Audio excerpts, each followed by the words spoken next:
Good morning, welcome back to my channel. আমি তিন্নি তোমাদের সঙ্গে আর একটা নতুন ব্লগ শেয়ার করতে চলে এসেছি।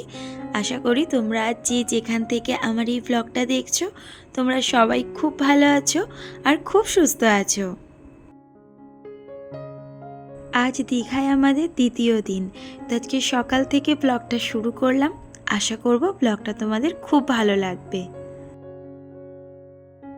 সকালে না পুরি সবজি এইসবগুলো আর নিইনি, একটা বাটার টোস্ট নিয়ে নিয়েছি আর একটা ডিম সেদ্ধ নিয়ে নিয়েছিলাম।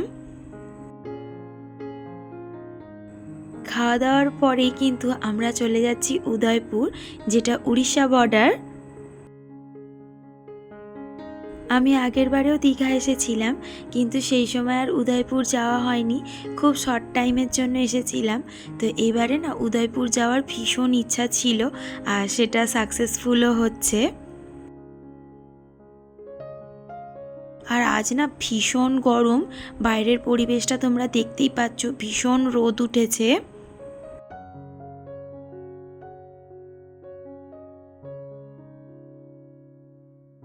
আর এখন আমরা গাড়ি থেকে নেমে পড়েছি, নেমে পড়ে সামনে সি বিচের দিকে যাচ্ছি। সি বিচের পাশেই কিন্তু এরম ছোট ছোট দোকানগুলো রয়েছে, আর এই দোকান থেকে আমি আমার মিশুর জন্য এরম একটা ছোট্ট গেঞ্জি নিলাম। এরম নারকেল গাছ আঁকা গেঞ্জিটা আমি দীঘাতে এসে থেকেই খুঁজে যাচ্ছি, কিন্তু নিউ দীঘাতে আমি পাইনি, এখানে পেতেই আমি সাথে সাথেই নিয়ে নিলাম।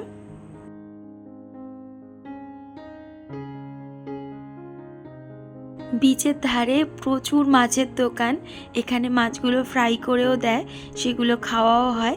তো মাছগুলো দেখে বেশ ভালোই লাগলো, তবে কাঁকড়াগুলো কিন্তু একটু অন্যরকম, আমরা এরম ধরনের কাঁকড়া কিন্তু সচরাচর খাই না। বাড়িতে কয়েকদিন ধরে বেশ চাপের মধ্যে ছিলাম, তবে এই যে একটু ঘুরতে এসেছি কাছাকাছি হলেও বেশ ভালোই লাগছে, অনেকটা রিল্যাক্স ফিলও হচ্ছে। আর এখানকার কিন্তু ঢেউটা অনেক কম, সেজন্য কিন্তু এখানে বেশ সুন্দর করে ছবি তোলা, রিলস করা বা সমুদ্রের সঙ্গে হাঁটা চলা এগুলো করাই যায়। আর এখানকার জল কিন্তু একদমই পরিষ্কার নয়, দেখে বুঝতেই পারছো একটু কালো কালো জলটা। তবে যত বেলা বাড়ছে তত কিন্তু আবার ঢেউটাও বাড়ছে, ঢেউ বাড়লে কিন্তু জলটা আবার পরিষ্কার হয়ে যায়। আর সমুদ্রেতে এসে না কি করব আর কি করব না বুঝেই ওঠা যায় না। আর এখানকার পরিবেশটা দেখো ভীষণ সুন্দর দেখতে লাগছে। আর এখন কিন্তু আমরা দীঘাতে নেই, মানে ওয়েস্ট বেঙ্গলে নেই, আছি কিন্তু আমরা উড়িষ্যাতে। কেন ওই দিকটা হচ্ছে ওয়েস্ট বেঙ্গল আর এই দিকটা কিন্তু উড়িষ্যা। উদয়পুর সি বিচে এসে মাছ খাবো না এটা তো হতেই পারে না।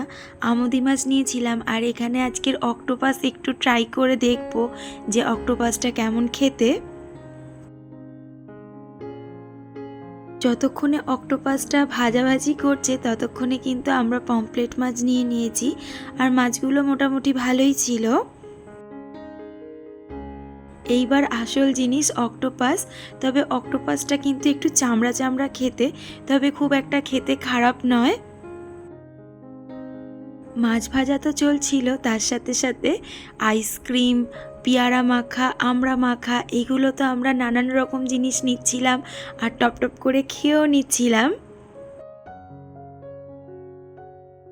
সমুদ্র দেখতে দেখতে এইরকম মাছ ভাজা খেতে মন্দ লাগে না। আর এখন আবার দেখো ইলিশ মাছও নেওয়া হয়েছে, আর তার সাথে সাথে আমি যেহেতু চিংড়ি খেতে ভীষণ ভালোবাসি সেই জন্য চিংড়ি মাছও নিয়েছিলাম। খাওয়া দাওয়া কমপ্লিট করে আমরা কিন্তু দীঘায় আবার চলে এসেছি। আর এসে কিন্তু আমরা আগে সি বিচে গেছিলাম স্নান করতে, সেখান থেকে স্নান করে আবার চলে এসেছি সুইমিং পুলে, কেন ওখানে তো ফোন নিয়ে যেতে পারিনি। আর সুইমিং পুলে কিন্তু ভীষণ মজা হয়। আর আজ দীঘাতে কিন্তু ঢেউ ছিল ভীষণ বড় বড়, যেহেতু আজকের একাদশী কোটাল ছিল, আর সেই জন্য আমি তো একবার ডুবেই যাচ্ছিলাম।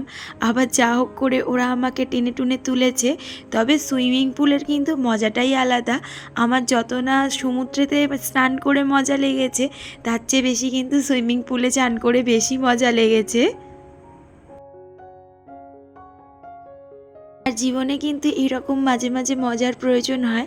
আর আজকের আমি এখানকার সাউন্ডটা অফ করে দিয়েছি, শুধুমাত্র এখানে গান চলছিল, আর গানটা রাখলেই কপিরাইট এসে যেত, সেই জন্য গানটাকে অফ করে দিতে হয়েছে। যখন ভয়েস দিচ্ছি তখন ভীষণ হাসি পাচ্ছে যে আমরা এইরকম মজা করে এসেছি সুইমিং পুলে বা ওখানে গিয়ে।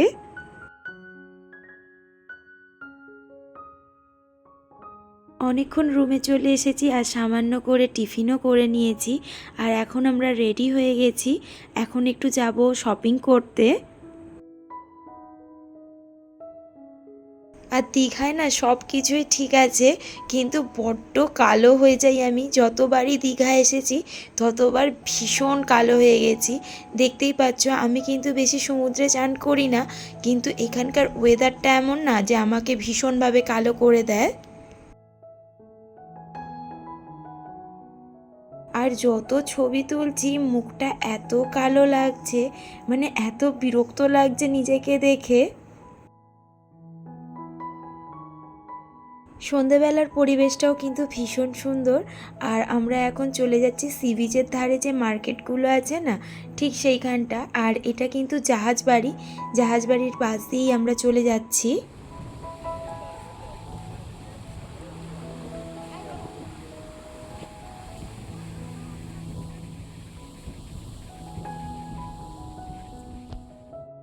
এখন না অনেক রাত হয়ে গেছে, আর অনেক কারোর জন্য জিনিসপত্র কেনার আছে, কিন্তু যা সময় হয়েছে এখন আর এত কিছু জিনিসপত্র কেনা যাবে না। কয়েকটা জিনিসপত্র কিনেই রুমে চলে যাব। তোমাদের দাদা বারবার ফোন করছে যে চলে এসো, অনেকটা রাত হয়ে গেছে। আমার ব্লগগুলো তোমাদের কেমন লাগছে আমাকে অবশ্যই কমেন্ট করে জানিও। যদি ভালো লেগে থাকে একটা লাইক করো। তোমাদের একটা লাইক আমার পরবর্তী ব্লগ বানাতে অনেক বেশি মোটিভেট করে।